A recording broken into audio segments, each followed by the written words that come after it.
አሜሪካ በኢራን የሆርሙዝ ወደቦች ላይ ብረት አጥር የሆነን እገዳ ጥላለች። ይህንን ደግሞ ያደረግነው ያለምንም ማመንታትና ይቅርታ ነው።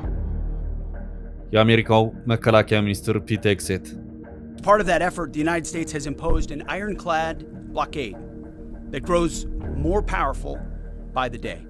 From the Gulf of Oman to the open oceans, our Navy is enforcing this blockade without hesitation or apology.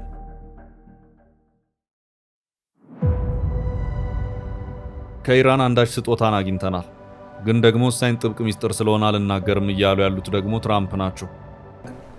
Yeah, well, we have that's very top secret. Yeah, there was some in there, but it's top secret. Like President Xi about it. በዚህ መሃል ደግሞ አሜሪካና ኢራን ለሁለተኛ ዙር ድርድር ሊቀመጡ ነው እየተባለም ነው።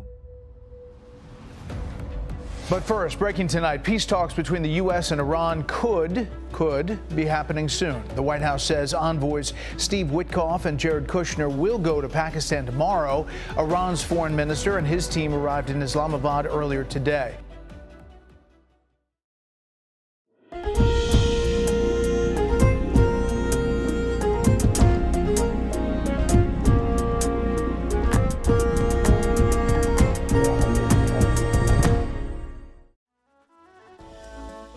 አንድ ወሳኝ ቅድመ ሁኔታን በማስቀመጥ ይህ ወሳኝ ቅድመ ሁኔታ እስካልተሟላ ድረስ ከአሜሪካ ጋር አልደራደርም በማለት አጥብቃ ስትሞግት የነበረችው ኢራን በውጭ ጉዳይ ሚኒስትሩ አባስ አራግቺ የሚመራ ልዑካን ቡድንን ወደ ፓኪስታን ኢስላማባድ ልካለች።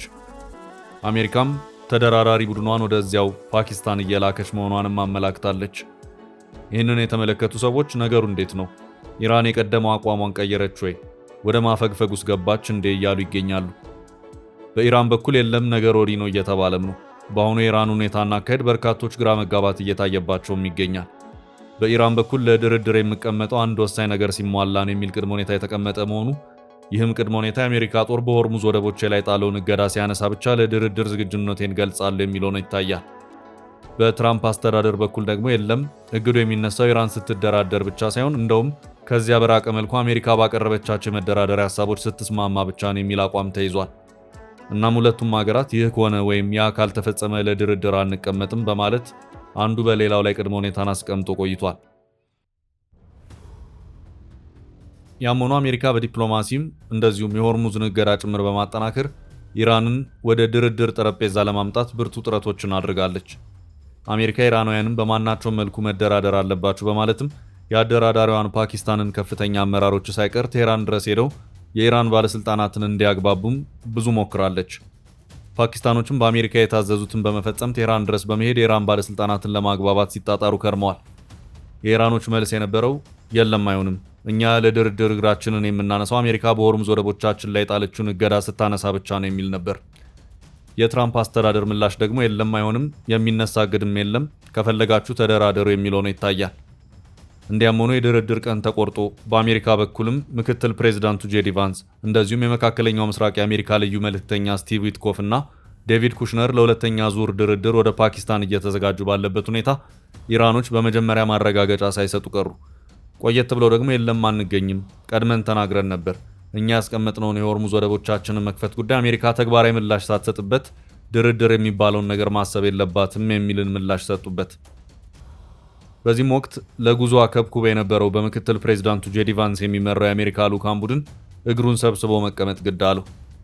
ተደራዳሪዎቹ ለሁለተኛ ዙር ድርድር ይመጣሉ በሚል በከፍተኛ የጸጥታ ጥበቃ ውስጥ የነበረችው የፓኪስታኗ ኢስላማባድም ከጸጥታ ጥበቃው ጥረቷ ረገባለች።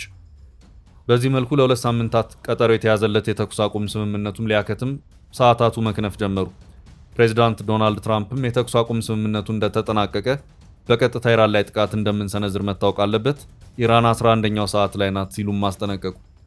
ኢራንም ምንም በሉ ምን አልሰማችሁም ስትል ቅጩን የሆነ ምላሽ ሰጠች። ሆኖም የተኩስ አቁም ሰዓቱ ሊያልቅ ጥቂት ሰዓታት ሲቀሩት ፕሬዝዳንት ዶናልድ ትራምፕ በቃ አራዝሜዋለሁ ሲሉም በትሩዝ የማህበራዊ ትስስር ገጻቸው ላይ አስታወቁ።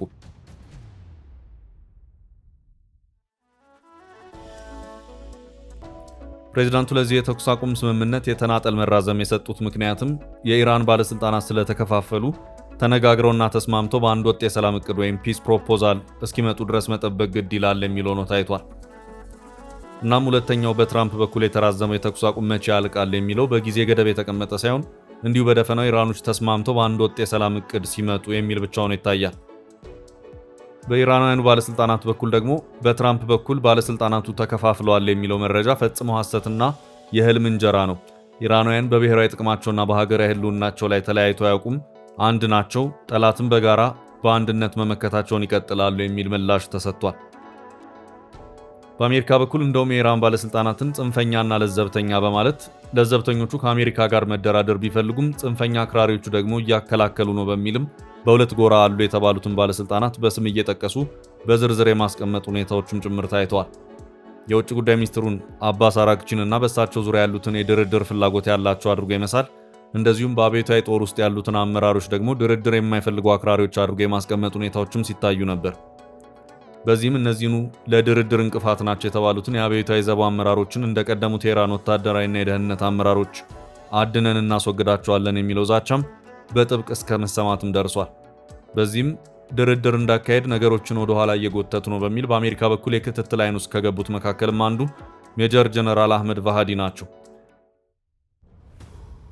ሜጀር ጀነራል አህመድ ቫሃዲ በዚህ ዓመት መጀመሪያ ላይ ከፍተኛ የኢራን ባለስልጣናት በአሜሪካና በእስራኤል የአየር ድብደባ ከተገደሉ በኋላ በኢራን እስላማዊ አብዮታዊ ዘብ ውስጥ ወደ ፊተኛው የቁልፍ አመራር መስመር ላይ መጡ ሰው ናቸው። አሁን ካሉት በርካታ የአብዮታዊ ዘብ አመራሮች መካከልም በአንጻራዊነት የካበተ ወታደራዊ ልምድ ያላቸው አመራር እንደሆኑም ይነገራል። በአሜሪካውያን በኩል ባለው የኢራን ባለስልጣናት ዝርዝር ውስጥ ሜጀር ጀነራል አህመድ ቫሃዲ በአክራሪ ጽንፈኛ ኃይል ውስጥ ተመድበው ጎታች በሚለው ጎራ ውስጥ ተይዘዋል። እናም አሜሪካውያኑ ከኢራን ጋር የሚደረገው ድርድር የማይካሄድ ከሆነ ወይም ተካሂዶም በስኬት የማይደመደም ከሆነም እንደ ሜጀር ጀነራል አህመድ ቫሃዲ ያሉትን የአብዮታዊ ዘቡን ወታደራዊ አመራሮች እንደቀደሙት አመራሮች ሁሉ አንድ በአንድ ማደኑን እንቀጥልበታለን ሲሉም አስፈራርተዋል።